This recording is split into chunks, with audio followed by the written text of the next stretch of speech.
Tungod sa akong kapalakero, gipanglarot sa akong asawa ang akong mga bulbul. Nagyuday mga desisyon sa atong kinabuhi, DJ Sam, nga usahay no mahayan jud nato og taman. Sama nako, wa ko magdahom nga sa pagbuhat nako sa ginadiling butang. Masakpan di ay ko sa akong asawa. Ug ang iyang silot sa ako pastag yung sakita. Kawalo na ko masakpan sa akong asawa ni adto DJ Sam nga nang babae. Sukad pa ni adtong uyab paming duha. Nahurot na po daw ang tsansa nga iyang gihatag sa ako kay grabe na gyud daw ko kabadlungon og kapalakero. Hangtod ka na pulo lang daw ang kaya niyang ihatag nga pasensya sa ako ug kung mulapas daw ko DJ Sam, face the consequences kung siya pa. Kining silingan lagi namong nga gapapatad og Pika 3 DJ Sam. Kay grabe magyud kapuok og shorts oy. Ug kung mulabay gani sa mong balay murag mangimbitar man sa ako sa iyang lawas. Dihang nihapit siya sa among tindahan ug nipalit og ballpen na sa akong asawa. Unya ako naa sa gawas ato nga time. Gikuot na ako ang iyang igot-igot. Ni-smile siya sa ako DJ Sam maong abi na kog okay na mi. Signal to nga pwede ming mag-ana-ana. Kumbaga nagkasinabot naming duha. Timing pod kay iyahang banawa pa makababa sa loud kay mangisdaay man na DJ Sam. Pagkagabi no, niadto ko sa ilaha. Atik-atik ug pangutana unsay ni gawas nga numero anang hapon. Akong gitagaan og 100 iya mga anak DJ Sam ug gisugo na ako nga mamalit og makaon nila. Nanagan pod ang iyaha nga duha ka mga anak pagawa sa ilang balay. Ug diyang wa na ang mga bata, didto na nako gidutan sa may pugaran sa manok ang ilang mama. Action na unta kog hubo DJ Sam. Diyang iyaha kong gitulak, gipicturan ko niya o gisend sa akong asawa. Didto na ko nakatilaw na pod og grabing kulata gikan sa akong asawa. Ikasyam na daw to na akong tsansa DJ Sam. Isa na lang ang kuwang.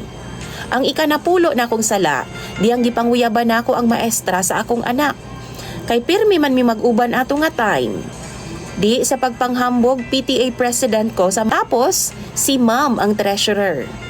Unya kay ni sumbong man di na sa akong misis nga istoryahon daw ko niya og badlungon. Kay di daw maayo kay parehas daw ming duha nga dunay katungdanan sa eskwelahan na sa among mga anak. Teacher pa gyud siya. Dili daw siya gustong mag-eskandalo or basin daw mag-create og dili maayong issue or imahe sa eskwelahan. Sa kalagot sa akong asawa, kay gapakauwaw ra daw ko, gipahayang na ko niya skama DJ Sam. Gigapos ang ako mga kamot og tiil. Gihubuan ko niya. Abi ba kog lingawon ko niyag taman. Pero dihang ni kumkum na siya sa akong mga bulbul DJ Sam. Ug nihugot siya kusog. Tapos gilarot og dungan ang iyang gikumkum nga mga bulbul nako. DJ Sam, grabing syagit nako tungod sa kasakit. Dungog sa mga silingan pero dili sila manghilabot. Kay og sila pa, gidisiplina na po daw ko sa akong asawa. DJ Sam, murag nalaswa ang ako ang bunabuna. Grabing sakita. Nagpula-pula gud nga nalapnos intawon ang panit sa ako ang atubangan.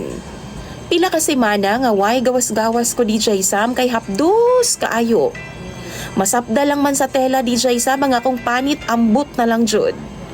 Grabe, way patawad ang akong asawa. Wa na ko makaila niya kay mura na gyud intawon siya tigre nga gisudlan og dragon na DJ Sam.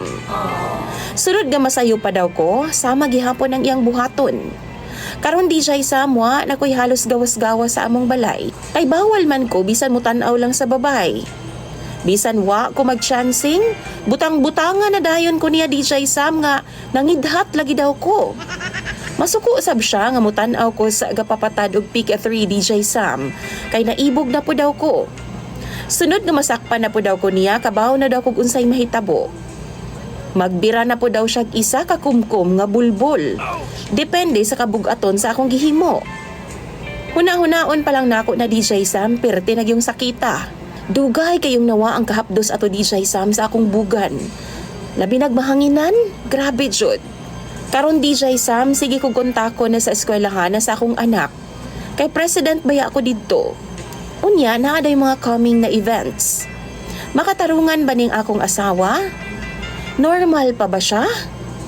Natural raman siguro ning mga lalaki nga makalingi sa uban nga babae. Basta ang importante lang yun siguro no, dili biyaan ug pasagdan ang pamilya. Seriously? Kung biyaan ako siya, luoy po ang ako mga anak. Asa po daw ko paingon nga wa man ko'y trabaho. Kay ako man ang nag-atiman sa akong mga anak ug siya ang nagtrabaho. Sabot na namo na DJ Sam. Kay kung siya pod, di man po siya mubiya na ako kay luoy daw ang mga bata mabulag sa amahan. Aron makabalos lang daw siya, silutan daw ko niyag taman DJ Sam. Pinaagi daw sa pamaagi nga iyang gusto.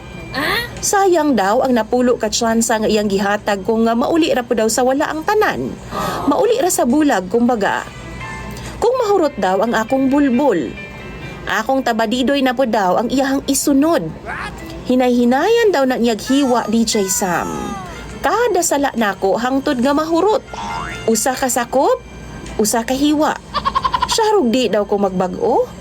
DJ Sam ug mga viewers. Gusto kay na akong ipabarangay ang akong asawa. Pero maulaw kay kus mga tao. Kay para sa ilaha man gud ako ang dunay problema. Unsa man daw pinakanindot na akong buhaton bi? Palihog daw bi tambagi ko ninyo sa comment section. Imong sender DJ Sam. Pinpin.